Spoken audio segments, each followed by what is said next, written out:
Hi, it's Queenie. Well, I'm going to do something a little different, or the same, or continuation of the same. Um, I think I'd like to call it Tarot Improv, but I'd like to describe to you today using the Major Arcana, which I like to call kind of like this cycle of manifestation instead of a circle of manifestation, because it's like it's a spiral, and there are a bunch of cycles and evolutions within it. So the Major Arcana in the Tarot is when you get Major Arcana cards, it's like your soul evolution. But it's also like, where are you at in the manifestation process of your goals? This is not be all and end all, because we go through this cycle over and over and over and over again. I mean, this is just my school of thought on it. We could talk about, the life cycle of a plant that comes back every single year. This is like the seed, and death, rebirth, etc. So this is how I like to view the Major Arcana in the Tarot. And I first did this without any visuals, and it was extemporaneous speaking. So bear with me, because this is going to go places maybe you didn't expect it to go, or maybe not. And you don't have to agree with this. That's the beauty of it. This is just what feels right to me from all the information from a tarot class years ago, from the books I've read, from life experience, etc., etc. This is what I believe. This works for me. And if this works for you, that's awesome. That's great. And if you have any questions, you can send me a message on whatever platform that I'm on, or via my website. Okay, first, it begins with the seed, the fool, the leap of faith. So when we are trying to make something happen, or we're trying to manifest something, whether it's a project, a relationship, a baby, whatever it is that we're trying to create, it always has the beginning. Now, the beginning, the fool, this is kind of like the seed gets planted, the idea gets planted. And what we have to do is we have to take a leap of faith, and we have to trust that everything is going to work out, that it's all going to be okay, that it's all going to be taken care of. And the fool comes along, and that's why he's at a crossroads. He's got his dog with him. He's carrying a wand. He doesn't know exactly where he's going, but he knows he's going there, and he trusts that he'll be taken care of as he goes there. In other decks, you'll see the fool on the edge of a cliff, and that's a trust fall.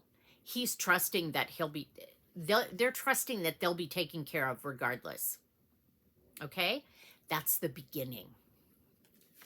And then, so the seed gets planted, and then a sprout happens. And then we have the Magician card, which is card number 1. Now, the Fool and the Magician card can go together if you're going to relate them to the number cards in the Tarot. But we won't go there right now. We're going to just do this. I almost meandered too far off track. Anyway, so we've got the Magician card. And this is, if you'll notice, he has all the suits on his table. He has the cups, he has swords, he has wands, he has pentacles on his table. And he also has his own wand where he is drawing energy, spiritual energy from above to infuse this seed that's coming up, to infuse it with universal energy. So this is the part where you get the idea. Spirit comes in as a team member, basically, and infuses it with this spiritual energy to kind of give life to, because the Magician can give life to your idea, okay? And then it moves on, and there's growth. And there's all the information that you would need from that life comes in, and you kind of become pregnant with that idea or with that concept, with that person. And the high priestess comes in to create balance for that and create a vessel, basically, for all that information, all that unfoldment. She creates this vessel, and she is, I know that they say that, I think some schools of thought say high priestess is like the virgin, but I think that she becomes pregnant with the idea. The magician comes down and brings the spiritual energy that brings it to life, and she becomes pregnant with the idea, and she houses all the information and the sacredness and the preciousness of having this idea that is both coming out of us as human beings and, as divine beings in human form, in physical form. It is the combination of that. She's creating that and gaining all the information and balancing all of that in her. And then the next card is when the birth happens. And this is the Empress.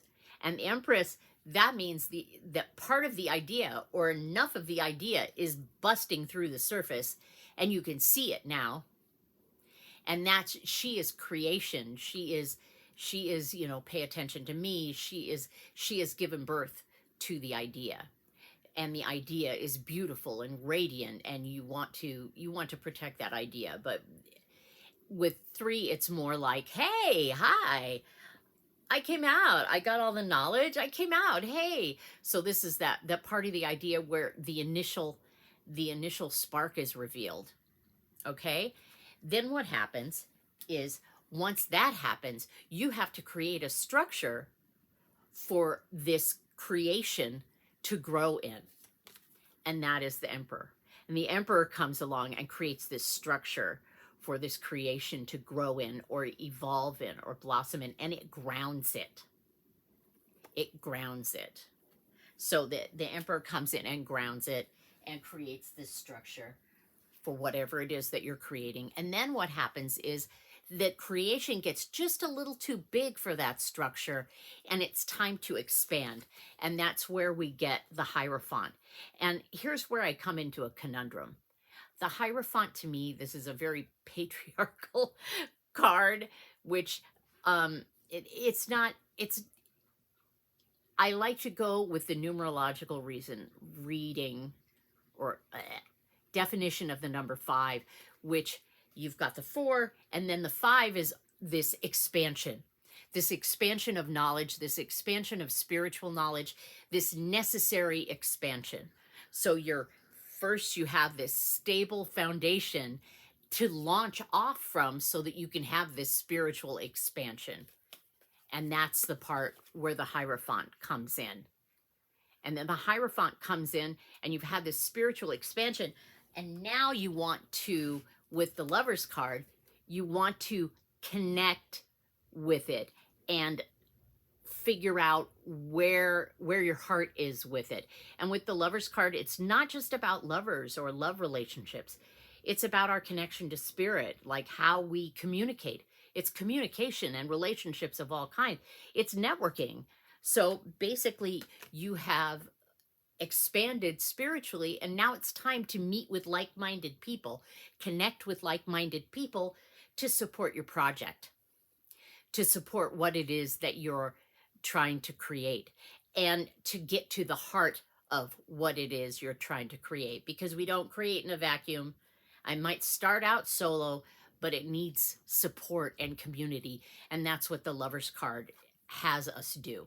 And then once the Lover's card has us do that, we're cooking with gas, and we get the Chariot card, and the Lover's card connects us with the people, and then we can move forward, because the Chariot card has developed mastery over your spirit, your mind, and emotions. And they can move forward, and it's more focused. So you can make some focused steps to move forward. I would say,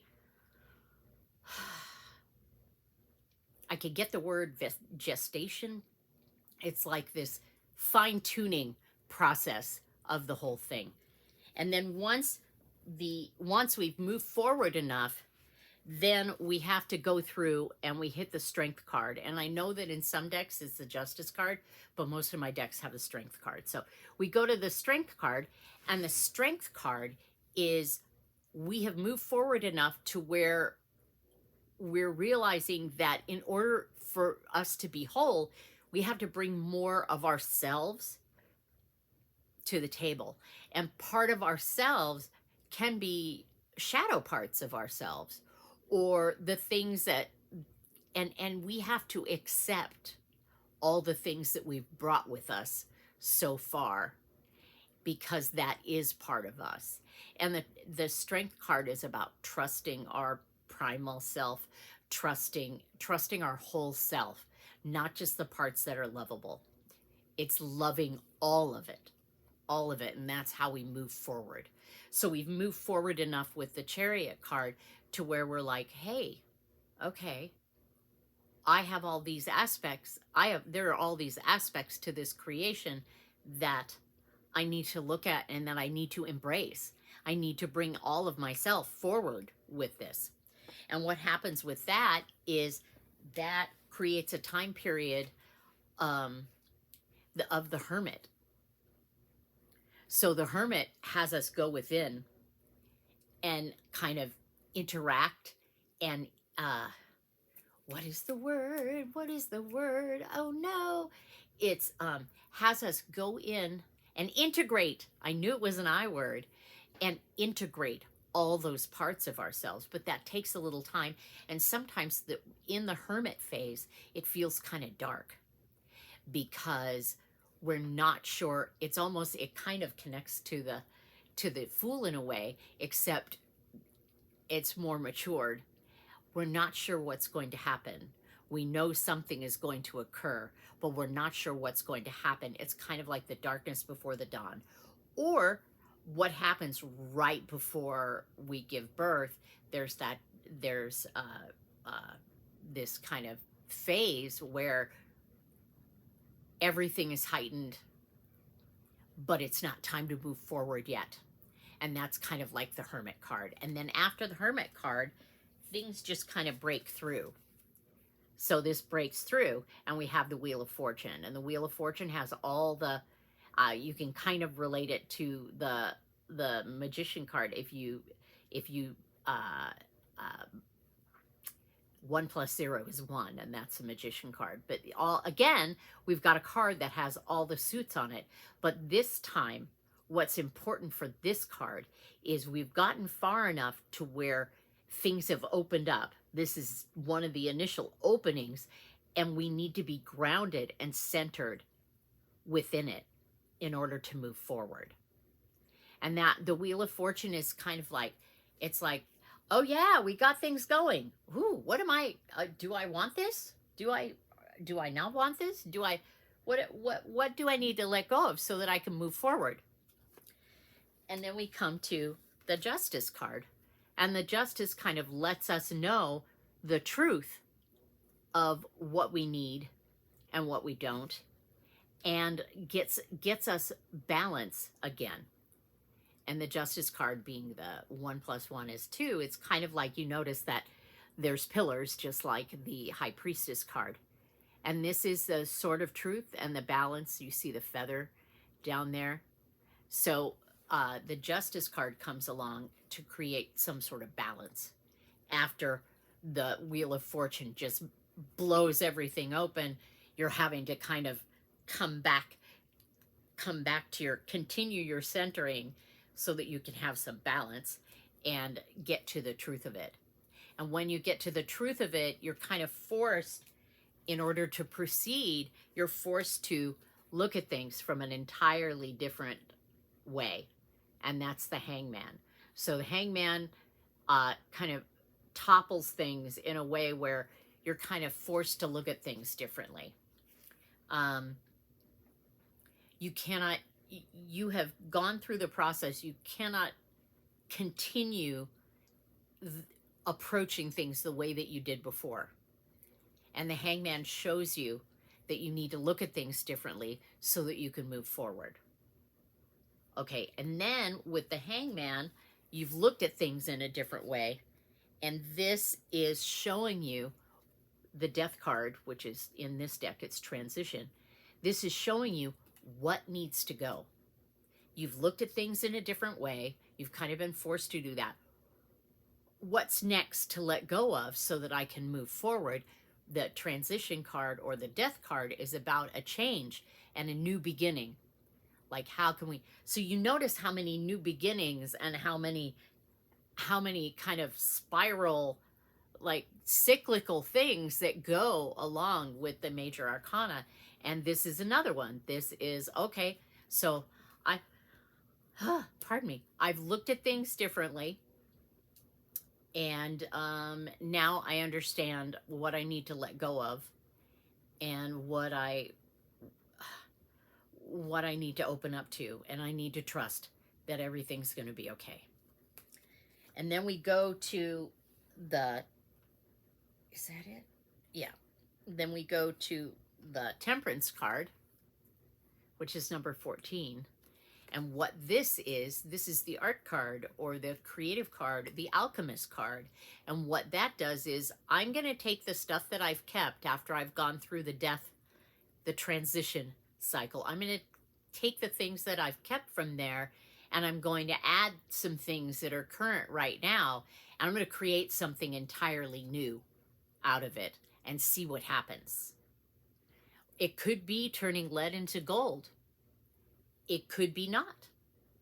But I'm willing to do this. I'm willing to integrate the things I need to integrate so that I can move forward.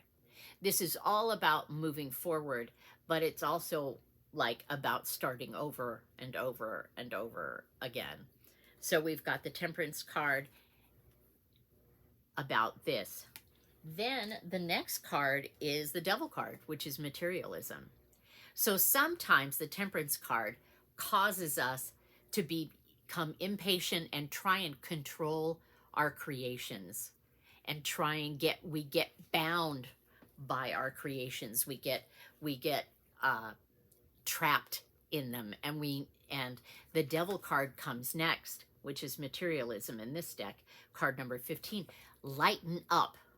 You need to lighten up.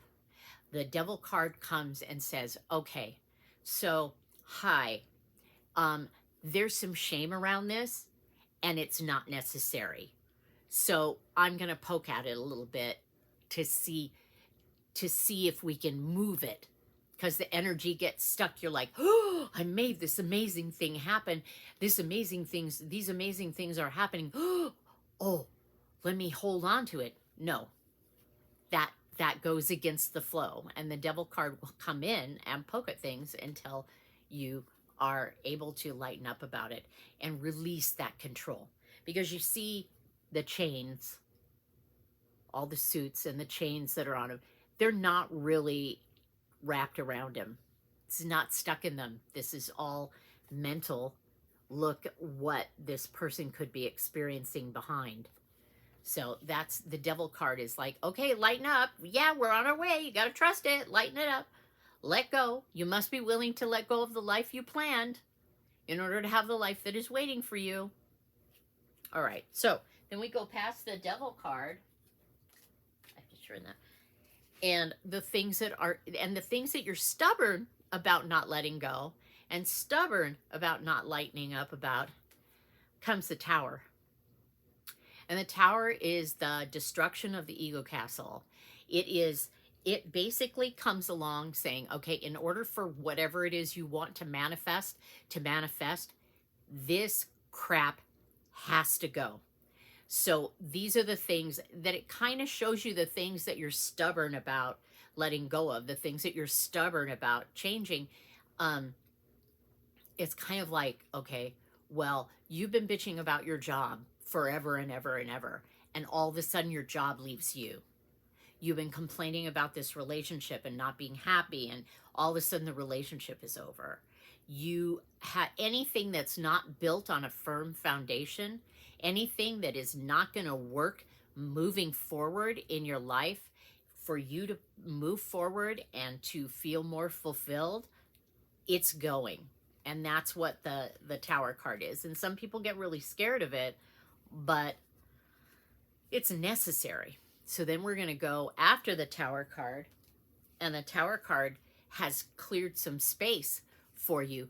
There is more room for you to shine with the Star card. And the Star card is not like, not like a card that comes later, but this is the initial hope and inspiration that you've cleared a path for with the Tower card. This is the initial hope and inspiration. It's the beginning of that. Then what happens? We have to dig deeper. We have to look deeper because we get the Moon card. And the Moon, they say in the books the Moon card is about deception. I think it's mostly about self-deception. So basically the star shines a light, says, okay, here we are, we've created some shine, we have some hope and some inspiration, and the Moon illuminates the areas that we have deceived ourselves so that we can release them. The Moon will always do that. And it's not a bad card. It's a deepening card. It's okay. So this is great. The star is up there in the sky, but the Moon wants us to dig deeper and to connect with the tides, to connect with the ebb and flow of life, and trust the ebb and flow of life. And that's where the Moon card comes. And once we've done that, then the real shine comes. The Sun card comes. And then it's like a breakthrough. It's like the sun comes up, breakthrough, and we move forward, and it's getting closer to that completion. It's that confidence and that radiance. And when we have decided what our truth is and and feel confident in what our truth is, then we shine and we radiate and we magnetize the things that we want to create to us. And then once we've done that, that kind of puts us in a position to release judgment, to release the judgments about things. This is like, it's weird, not weird, but it's kind of like the Hermit card right before the Wheel of Fortune, where in order to move forward, in order to have the next card, which is the World, open up, we need to release the judgment we have about ourselves and other people. And in this card, in this deck, this is the Eileen Connolly deck, we see like he has put his sword and his shield down. There is a book, which is wisdom. He's starting to take his armor off and get to what's real and pure and vulnerable. And then you have her, she's not wearing armor. And then have the innocence and the lack of judgment of a child, basically, is where you're headed. And then, bam, the world opens up. So what happens when the world opens up? You've got completion, and you're open to a new beginning. And then the whole cycle starts all the way over again. I hope you liked this. It was fun to do. Maybe I'll do some others like this, but I had the inspiration to do it today. And more tarot shorthand coming. I love you guys. I'll talk to you soon. Bye.